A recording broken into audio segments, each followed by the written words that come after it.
Hey guys, so in this Genshin hypothesis video, I'm going to explain Gnosticism and the Tree of Life, which is pretty much going to completely reveal what our world is, how things came to be the way they are and why, what are archons and why, what are visions, how are they obtained, and what's the point to everything, as well as likely spoil other things in the story, perhaps even answering questions that haven't even been posed yet.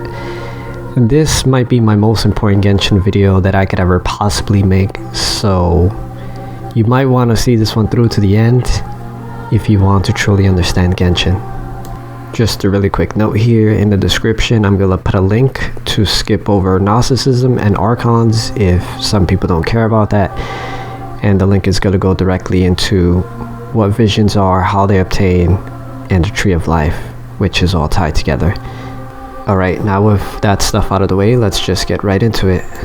So I'm not going to start from the very beginning, I'm just going to get to the point that's relevant to Genshin currently, and if I have to come back to this in the future, I will.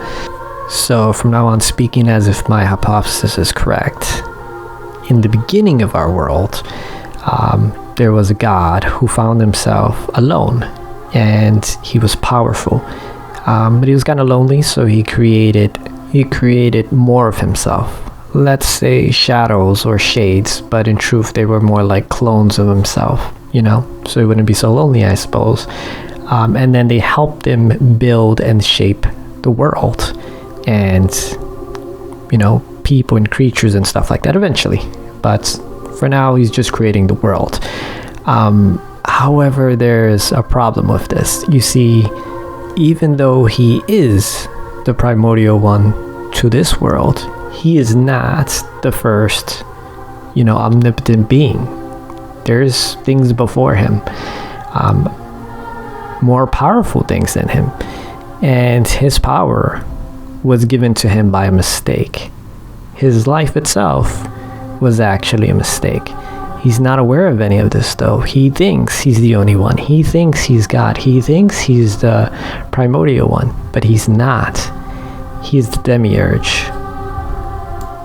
The shades that he makes of himself are supposed to be the archons. However, in Genshin, I think there's an extra step here, probably taken from the Greek pantheon, but let's just ignore the shades for now. So skipping that phase, he creates archons. How many of them are there? There can possibly be as many as 366 and as few as 5. However, the majority of the time, there's 7. So these archons, they go around creating everything in the world. The sky, the stars, the rules, everything. But like I said earlier, there's a problem. You see, he's imperfect and he is not aware that he's imperfect. So there's mistakes in his logic, there's mistakes in the structures, there's mistakes in his creation, and then there's mistakes in them. The archons make mistakes themselves because they're imperfect. Nothing in this world is supposed to be absolutely perfect. And imperfections are supposed to lead to errors, and errors are supposed to lead to evils, making this world a bad world, an imperfect world, kind of an evil world, accidentally. And you may be wondering, in comparison to what? And this is something I didn't want to spoil for you guys because I feel it's something that is one day going to be revealed in Genshin, but I kind of can't avoid it now. It's that on the outside of our world, which we would technically be in a domain, like I said in my first video, but on the outside of our domain is a completely different realm, the true world, and it's supposed to be like perfect and eternal and made of like divine light, and some know it as pleroma. However, we're not supposed to see that world. We're not supposed to get out of our own plane of existence to be able to ever witness any of that, because by the time humans enter the scene, the whole world is rigged against us. We're in this endless loop where the archons are literally our jailers, each of them keeping us too distracted and focused to realize The keys to escape are the gnosises, and the visions are badges of proof. But I'm gonna get back to that later, because I want to make sure that you understand that the archons themselves aren't evil. They're not purposely trying to keep us trapped or doing this to be malicious and evil and sinister. They're just doing this because they're compelled to. It's their nature. They can't help it. And how exactly are they keeping us trapped, you may wonder? Well, each one of them does it a different way, and they're probably not even aware that they're doing it.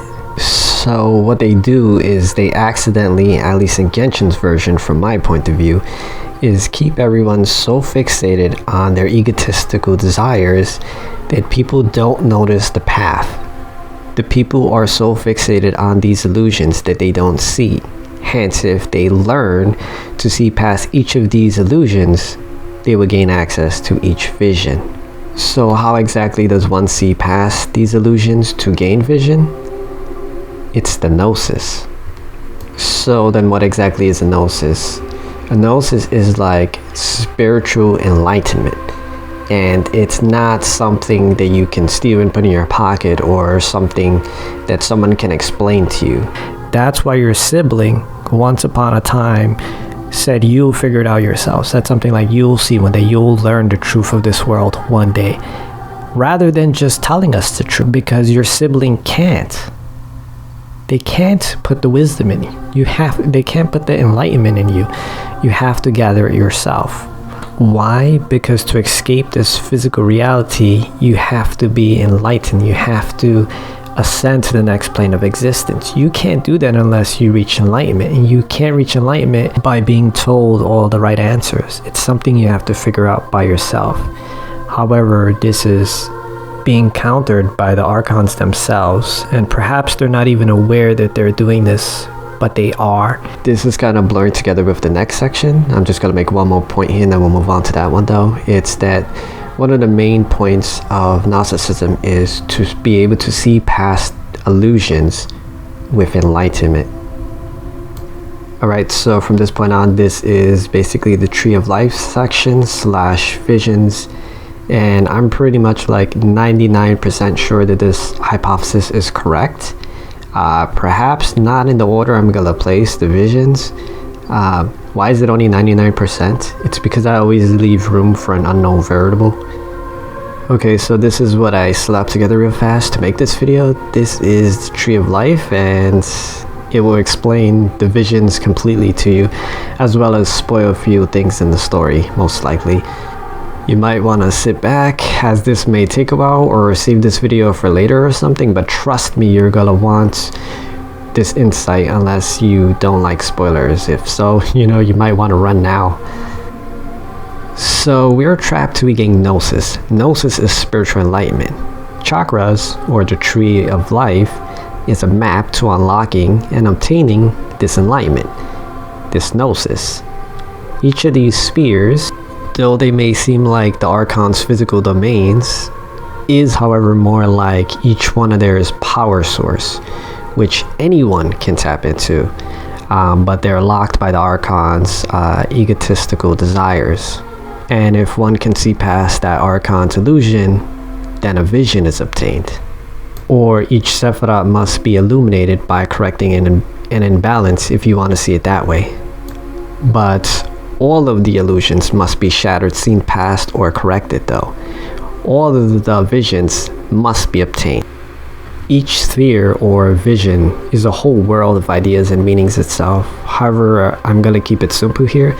Just note that each one could be an entire video in itself of explaining its correspondence and what it means. Also, since we're just using this to explain how Genshin works, it kind of is irrelevant to know everything about it, just the stuff that applies to Genshin.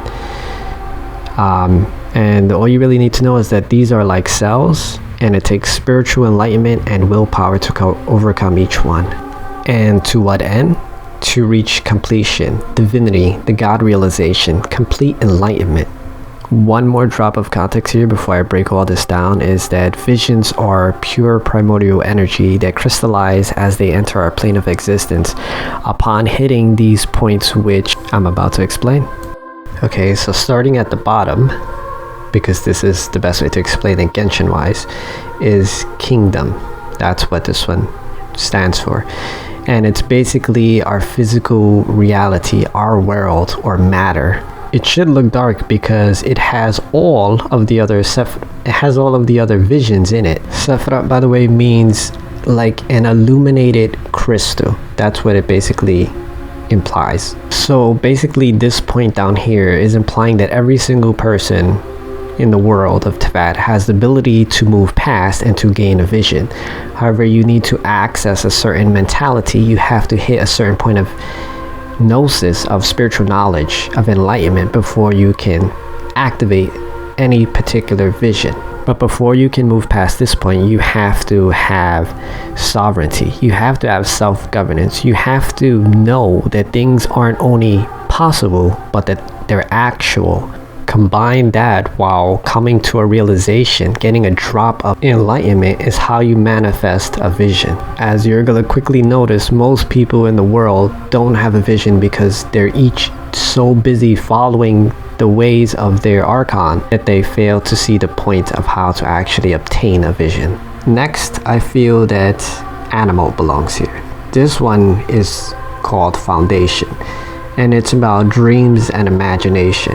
A few traits are like selflessness, altruisticness, loyalty. Having dreams and imagination, I feel, is freedom. However, being fixated on freedom isn't going to earn you a vision. So how exactly would one go about unlocking this vision? There's a few ways. One is being hit with a personal truth. Another is honesty, even if it's twisting words. Another is a drive to verify a connection in a task, and another one is testing authenticity. But it's not just that. You have to remember that first you need the components from the first one in Kingdom, and secondly, these have to be so powerful and so monumental that you get spiritual knowledge from these actions or this truth. I'm gonna put my personal opinion for each one. In the past, I really struggled hard to figure out what was the way to unlock this vision. The closest I could get was it was some kind of personal enlightenment. That's the best I could do, but it didn't match up with everyone from this element, so I just discarded it. I would have never guessed all that other stuff. Next is Geo, or Splendor. The meaning for this one is basically like trade, communication, exchange, math, things like this. Some of its traits are like thankfulness, devotion, and accommodation. And in Genshin, this one is about contracts. So how exactly does one go about unlocking this vision? You need to have sincere or earnest surrender, learning to let go, knowing what is, accepting, giving away. It's basically humility, which would explain why so many people in Leeway don't have this vision, because it's running contrary to Rex Lapis's egotistical desires, which pretty much everyone succumbs to. Next is Electro, and this one is named pretty much like victory and eternity. And this one is about like overcoming obstacles and orchestrating with intention and emotion and love and persistence and forcefulness and daring, and even one versus the many. Perhaps some could, realign my order of these visions, but this one I think no one can debate its placement. How does one go about unlocking the Electro vision? It's supposed to be confidence and determination. This is one of the ones that I figured out immediately when I started to play Genshin, but I titled it something different. I called it unyielding, because that's the characteristics that a lot of the Electro characters had. They had an unyielding soul, and I was like, that is probably how they got their vision. One thing that I keep forgetting to mention is you don't just unlock these visions by doing this last thing at the bottom. No, it's that you have to have all of these traits I'm mentioning along with it. And then this is the icing on the cake that unlocks the vision for you. Another thing to know is that the Electro Archon had an imbalance in herself, because you're supposed to have all of these things in perfect harmony, and her love and emotion was not in alignment with all the other things that make you an Electro user or Electro Archon. It was love and emotion that was lacking from her, or that was forgotten, and it was unbalanced, and we recorrected that, which is what you're supposed to do. This next one is a bit of surprise, and I wanted to like make a whole video about it, and in fact I still may, because I have to explain how it came to be. But there is another Archon that you guys may not know about, and this one is light. It's called beauty, and it's about harmony and compassion, and about holding opposing energies. It's the sun, it's the light, it is enlightened consciousness. It's obviously the main character, and its point is supposed to be about sacrifice, balance, and empathy. Its vision can be obtained with mercy and compassion, balancing kindness with restriction. This one is actually really important, but I'm gonna get through all the other visions before I start to explain all the connections and everything like that. The next one is Pyro. It is might, it is severity. This one's about anger and passion, violence, aggression. It is calculated, cautious, and serious. In Genshin, it is war. I kind of mix up my notes here a little bit, so this may be part of his correspondence, or this may also be how you unlock it. So I'm gonna go through these really quick. And again, it's irrelevant if this is how you unlock it or not, because you need all of this stuff in order to be Pyro anyway. So it's strength of boundaries, setting limits, self-control. And if this is the icing on the cake that it takes to unlock Pyro, that's crazy, because that means that Klee blowing up an entire mountain was her holding back, which is crazy. But anyway, the absolute ways to unlock Pyro, it's kind of hard to translate, so I'm gonna interpret it for you. It's kind of like, you ever had one of those moments where something like gives you the chills, but it inspires you at the same time? Like it terrifies you, but it puts you in awe of it at the same time. This is how you unlock Pyro in that moment. I personally thought it would have been something like passion or courage, but this is something that they have in abundance anyway.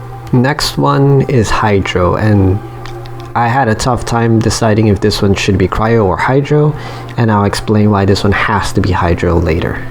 And this one is Mercy. This one is about loving kindness, serving others, expanding ideas, empathetic concerns. It's about fairness, peace, and order. It's generous, optimistic, and sociable. In Genshin, this one is supposed to be about justice. And what I'm thinking is gonna happen in Fontaine is people are gonna be so wrapped up with like trying to uphold the law and stuff like that, that they're not gonna be focused on these key points, which is supposed to be like being empathetic to one another. Because how do you unlock this one? It's by loving all things. It's about empathetic service to others. This is how you unlock it. And I would have never guessed this one, which is kind of like a brain fart, because this is literally how like every single Hydro character is in the game. The next one is Cryo, and its name is understanding. And the point of this one is seeing things from a higher perspective, fleshing it out, formulating a story. It's about form and limitation. It's logical, analytical, and organized. What is its meaning, therefore egotistical desire in Genshin? I don't know yet. However, the way to unlock this vision is simply joy. It says through understanding, it'll awaken joy, which may not make sense for like everyone else who may experience joy every day, but for these types of people who would fall under the Cryo category but don't have a Cryo vision yet, they must be lacking joy in their life. And understanding something to that extent would bring them joy, which goes against their nature by default, and then them having joy would be how they get the Cryo vision. At least if all of this theory is panning out so far.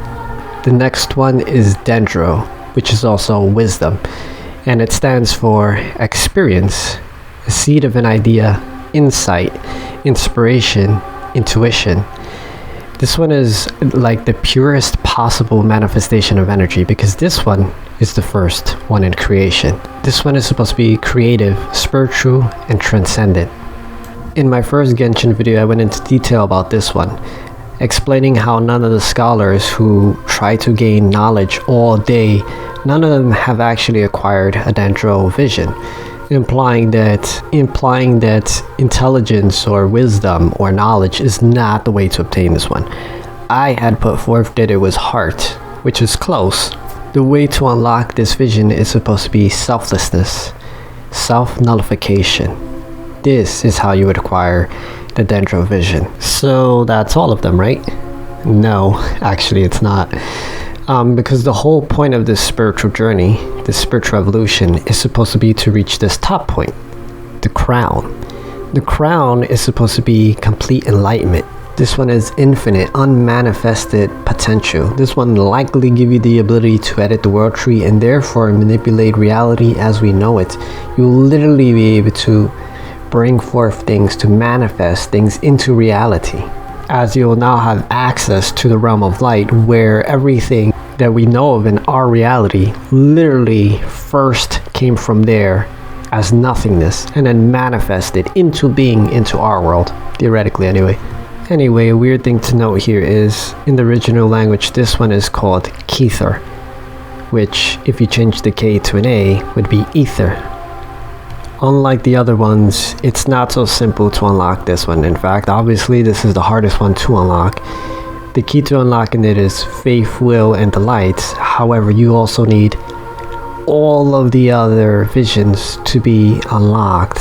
However, not only do all of the other visions need to be unlocked, but you need to play with these alchemical triads, which would be body, mind, and spirit. However, it's not even just that. It's that each of these have to be in perfect and equal balance with every single other one of them, within these pillars of severity, equilibrium or balance, and mercy. If you've been paying attention, you know that each vision, the one across from it, is an opposing force that's completely opposite to what the current force stands for. However, once you've unlocked each vision, you should have the insight to understand it. So you would know that foundation is the center point to balance Geo and Electro, to surrender and to be unyielding. Harmony to balance mercy and severity, and the crown to balance the understanding of the wisdom. You may not think that this applies to Genshin, that it doesn't matter. However, you could see it in a different way, that though each single vision, wielder, or archon, or kingdom is completely different than one another, we're all supposed to be completely harmoniously balanced with one another in complete equality, as well as that every single element and vision used is supposed to learn every single possible alchemical combination, with harmony, or the main character, being the center point, the only one that connects with absolutely every single one of the other ones. And I'm quite aware that it's supposed to be an internal spiritual evolution. However, in Genshin it may be that and more. Even if you don't remember what the original map looks like, I bet you feel like there's something missing here, and that's because there is something missing here. There's an extra spot here, but it is there, but it isn't there at the same time, and it is the abyss. The abyss is knowledge. It is integration. It's invisible, but it's there.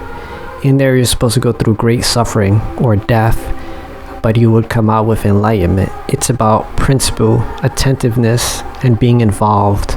I'm not sure if this one will ever be a vision or not. However, it does say how it can be obtained, if we're believing the math of how all the other ones work. And this one says, union with idea awakens emotion. That seems like a major spoiler for how we would defeat our sibling and the abyss. Anyway, you may be having this thought, because I had this thought at first, which is, why aren't we, the main character, going around trying to enlighten everyone else so that they unlock all of the different visions as well? And yes, Hoyoverse, if you're seeing this, if this is true and you're following this system, that means yes, all of the characters in the game could literally have all of the visions unlocked for themselves. Emperor could be a Cryo user and a Geo user, all of that. So if you weren't aware of that, if you didn't come to that conclusion, you're welcome. However, all of that work wouldn't really be necessary, as once we're crowned, you know, we can use divine light to manifest reality. We should be able to change everyone's fate and restore the fallen, break the seals, you know, unlocking this very domain and allowing us all to go to the true realm, the realm of light, if that's what we wanted. However, I have a strong feeling that that is a very bad idea. Some quick things to note in case people just wanted to know, but you don't want to go like study Gnosticism or the Tree of Life or whatever on your own, because it is a lot of work. Once you reach the end, it actually links back to the beginning, and the beginning links to the end, as well as each of these bridges are pathways to one another, and each of them has a whole bunch of meanings and a ways to get to the other vision in itself. However, since in Genshin we don't really need to learn how to like unlock Hydro from Pyro, we don't really need to go through that phase of transmutation. It's not necessary in Genshin, so there's no point of me explaining it here. Also, it's kind of like explaining the origin story, like the crown is like unmanifested potential, and then Dendro is like the knowledge, like the spark, like you got some kind of inside of your mind, you don't know where it came from. And then Cryo would be like you understanding it, and so forth and so on, all the way down to the bottom. And then once you get to the bottom, you start to make your way back up, all the way back to the top again. One more thing I want to say really quick is like, I'm so sure that this is what Genshin is doing, that I bet you that this symbol that I made here, it is somewhere in Genshin. I don't know for a fact. I just believe so strongly that this is true, that this symbol has to be somewhere in Genshin. In fact, it's probably multiple places. Anyway, that's about it, guys. Like, what do you think? Do you think this theory is correct? Does this actually align with the characters? Does it not align with a single character is my real question. And if you think I like alter the results here or whatever to kind of like match Genshin, I would say go open up Gnosticism and the Tree of Life and all the stuff for yourself. I'm not even going to give you links because they may be biased, and do your own research and align it with the characters. Like, how did they get their vision and stuff? Like, what do they stand for? What are the characteristics? Does it match each of these Sephiroths? Or at least compare each character and their characteristics to each of these Sephiroths. So let me know if they align or if they don't align. I would love to see like someone making a video about this video kind of thing. Like, we all work together to try to figure out Genshin. Anyway, that's it for now, guys. Thanks for watching, and I hope to see you next time.